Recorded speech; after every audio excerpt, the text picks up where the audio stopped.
Every single stock I've ever followed is down today. Even the companies that have had good news are taking a hit. Has the EV bubble burst? What is happening, investors? Dean here. I am not a financial advisor. I'm just someone who loves researching stocks and making these videos, and I hope you're all doing well. If you're watching this video and you're invested in EV like I am, then maybe you're not doing the best. The whole EV sector is down. We've seen 2 big red days and it's scary stuff, but I'm here to tell you not to worry, and let's take a look at why.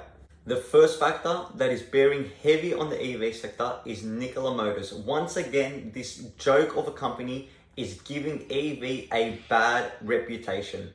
I'm sorry for all the Nikola investors watching this, but I'm sure even you're not the happiest with this company right now. General Motors cancels $2 billion investment in Nikola Motors and drops Badger pickup truck. Nikola even now need to refund all previously submitted order deposits for the Badger, which amount to nearly $7 million. You would think that this would actually prove to be good news for EV companies like Lordstown Motors, as the Badger was its competition. But the stock market doesn't work that way. What this has done is diminish investors' faith in the EV sector, particularly with emerging companies. We've already seen Nikola push down the whole EV sector in the past, and now we're seeing it again today. Another major factor is the EV Chinese market. NIO, XPeng and Li Auto are all down after a prominent short seller accused another Chinese electric vehicle company, Kandi Technologies, of recording revenue it hadn't earned.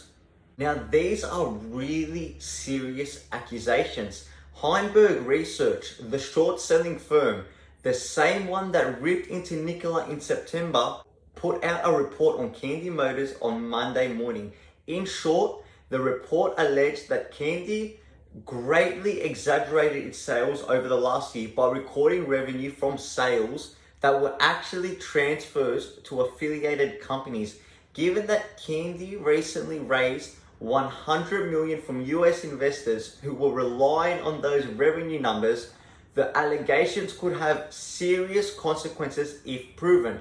As its report on Nikola, the report on Kandi included enough evidence to ensure that its allegations would be taken seriously by investors, and they were. Kandi stock is down about 20%. So what does this have to do with Li Auto, NIO and XPeng? These allegations serve as a reminder to US retail investors that they don't really know a lot about these other companies at all. Thanks to all these factors, investors just don't believe these companies anymore. They're not believing in the sector, and it's really scary to see. They're saying, hey, if that happened to that company, well, it can well and truly be happening to my company. NIO is even down off the back of fantastic news. Goldman Sachs analyst Fei Fang upgraded NIO to neutral with a price target of $59, saying that NIO's success in increasing its vehicle range, its batteries as a service program, and positive effects of revamped Chinese government initiatives seem to keep its sales growing for a while longer. An upgrade to neutral may not sound like much, but Fang had previously had NIO stocks at a sell with a price target of just $7.70. That's a big change for Goldman. NIO had also said that it's trying to accelerate the production capacity increase it had planned to implement in early 2021. The capacity increase will allow NIO to produce about 7,500 vehicles per month. The company last upgraded its production line in September, boosting monthly output from around 4,000 to roughly 5,000, but demand is already outpacing the increase.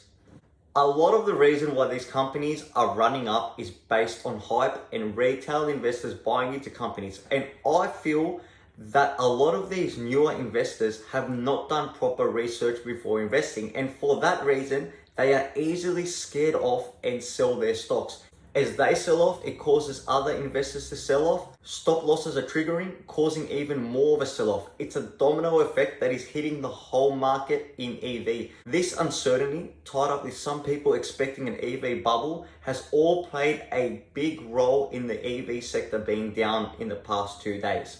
Now, here's where I'll make you feel better about your investments. Are you a long-term investor? I am. And these sell-offs are not worrying me one bit. Yes, it is ugly to look at, but if you have money right now ready to put into EV, well, guess what? They're having a sale. If you have done the proper research and truly understand the companies you're buying into, then you don't need to worry.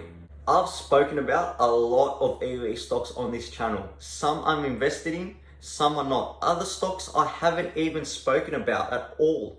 Why is this? Because I understand that although the whole EV sector is hot right now, that there will be some winners and there will be some losers. And I'm trying to invest in the winners. Eventually, you will see some stocks crashing down and not coming back up, while others continue to soar and never come back down. This is investing. That's how it works. I've never made a video on Nikola because I see them as a bad company. Who knows? I could definitely be wrong. They could do some great things and they can even be the leader.